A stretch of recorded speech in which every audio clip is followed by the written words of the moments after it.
आज की कहानी है सत्यनिष्ठ राजा हरिश्चंद्र।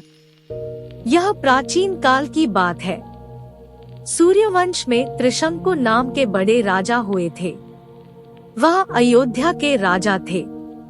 उनके पुत्र का नाम हरिश्चंद्र था। महाराज त्रिशंकु के पश्चात हरिश्चंद्र अयोध्या के राजा बने। महाराज हरिश्चंद्र सत्यवादी थे। उन्होंने अपने जीवन में कभी झूठ नहीं बोला था। वह बहुत बड़े धर्मात्मा भी थे।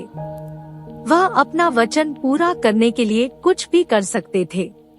सत्यवादी और धर्मात्मा राजा हरिश्चंद्र की कीर्ति चारों ओर फैली हुई थी। उनकी कीर्ति देवताओं तक भी पहुंच गई थी।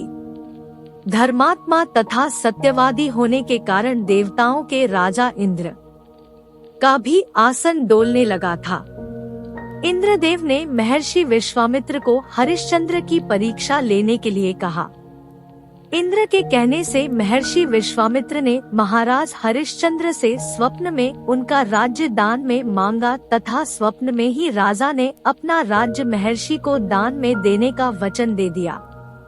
दूसरे दिन महर्षि विश्वामित्र जी अयोध्या आए और अपना राज्य मांगने लगे।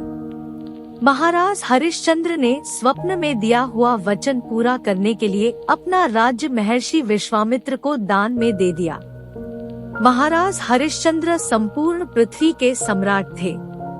अपना पूरा राज्य उन्होंने दान कर दिया था। अब राजा के पास पहने हुए कपड़ों के अतिरिक्त कुछ भी शेष नहीं रह गया था। महर्षि विश्वामित्र ने राजा हरिश्चंद्र से कहा कि राजा दान की हुई भूमि पर आपको रहने का कोई अधिकार नहीं है। अब राजा ने तो संपूर्ण पृथ्वी ही दान में दे दी थी, इसलिए वह अपनी पत्नी और पुत्र के साथ काशी नगरी में आ गए। अब आपको लगेगा कि काशी तो पृथ्वी का ही भाग है, तो वहाँ कैसे चले गए? पुराणों में बताया है कि काशी नगरी भगवान शंकर जी के त्रिशूल पर बसी हुई है, इसलिए वह पृथ्वी पर होने पर भी पृथ्वी से अलग मानी जाती है। महाराज हरिश्चंद्र जब अयोध्या से चलने लगे तब महर्षि विश्वामित्र जी ने कहा, राजा, जप तप और ध्यान दक्षिणा दिए बिना पूरा नहीं होता। तुमने इतना बड़ा राज्य दान किया है तो दक्षिणा में 1000 सोने की मुद्राएं भी दान करो। पूरा राज्य देने के कारण महाराज हरिश्चंद्र के पास अब कुछ भी नहीं था। राज्य के साथ राज्य का धन भी दान हो चुका था। महाराज हरिश्चंद्र ने विश्वामित्र जी से वह दक्षिणा देने के लिए 1 महीने का समय मांगा और काशी चले आए। काशी में आकर राजा ने अपनी पत्नी शैव्या को एक ब्राह्मण को बेच दिया। राजकुमार रोहिता एक छोटा बालक था। ब्राह्मण ने उसे अपनी माँ के साथ रहने की अनुमति दे दी। महाराज ने स्वयं को एक चांडाल के हाथ बेच दिया और सबको बेचकर मिली 1000 सुवर्ण मुद्राएं महर्षि विश्वामित्र जी को दक्षिणा में अर्पण कर दी। महारानी शैव्या अब ब्राह्मण के घर दासी का काम करने लगी। चांडाल के सेवक बनकर महाराज हरिश्चंद्र स्मशान घाट पर चौकीदारी करने लगे। चांडाल का कार्य होता है श्मशान घाट पर लाए गए शवों को जलाना तथा उसके परिजनों से कर अर्थात शुल्क लेना।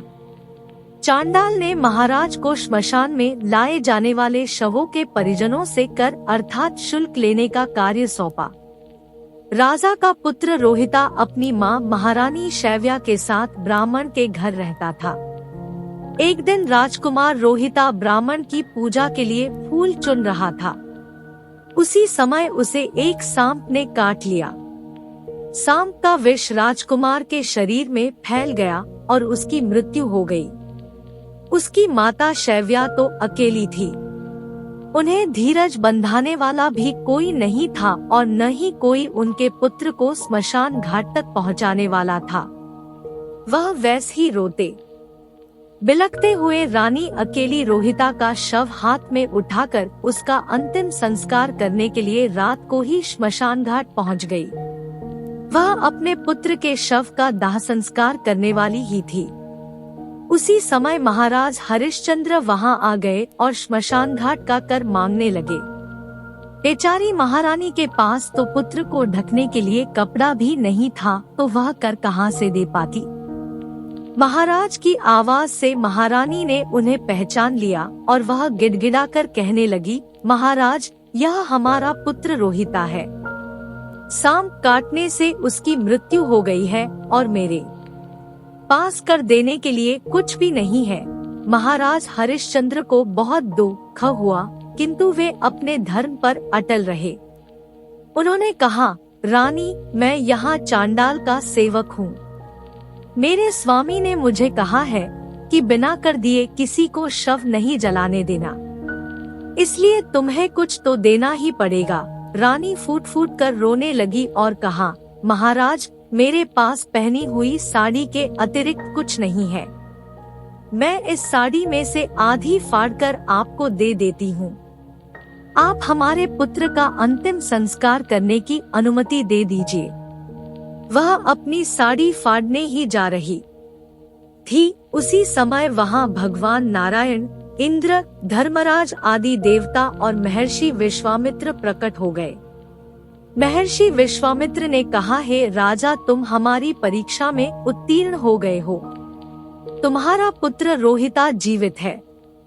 यह सब तो महर्षि ने योगमाया से दिखलाया था। महाराज हरिश्चंद्र को चांडाल के रूप में खरीदने वाले साक्षात धर्मराज ही थे। महाराज हरिश्चंद्र सत्यनिष्ठ थे और सत्य साक्षात नारायण का रूप है।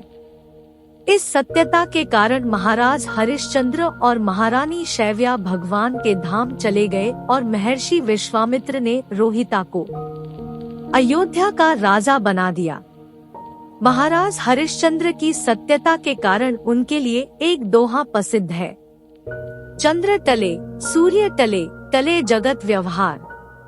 पै दृढ़वत हरिश्चंद्र को टले न सत्य विचार। तो हमारे जीवन में सत्यनिष्ठ होने का लाभ आपके ध्यान में आया ना? Thank you for watching. Please like, subscribe and share.